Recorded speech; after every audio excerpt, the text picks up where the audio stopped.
నేను కొణిదెల పవన్ కళ్యాణ్ అనే నేను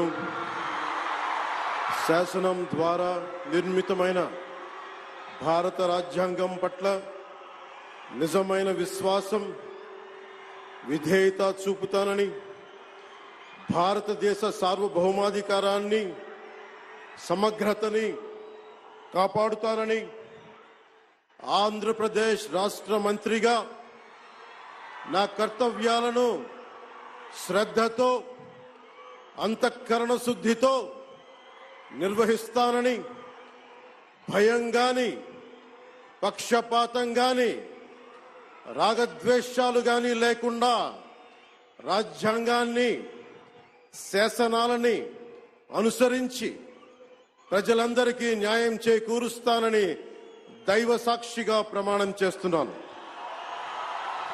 నేను కొణిదెల పవన్ కళ్యాణ్ అనే నేను ఆంధ్రప్రదేశ్ రాష్ట్ర మంత్రిగా నా పరిశీలనకు వచ్చిన లేదా నాకు తెలియవచ్చిన ఏ విషయాన్ని నా కర్తవ్యాలను సక్రమంగా నిర్వహించేందుకు అవసరమైన మేరకు తప్ప ప్రత్యక్షంగా గాని పరోక్షంగా గాని ఏ వ్యక్తికి లేదా వ్యక్తులకి తెలియపరచనని లేదా వెల్లడించనని దైవ సాక్షిగా ప్రమాణం చేస్తున్నాను.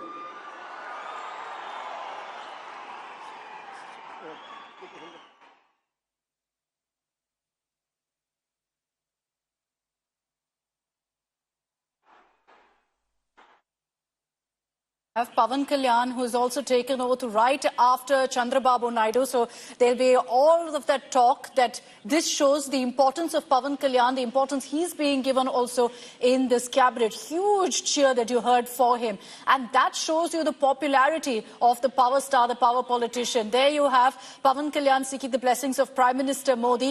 He's spoken repeatedly. And I remember a conversation that I had with him where Pavan Kalyan said that he looks at Prime Minister Modi as his guru, as his elder brother.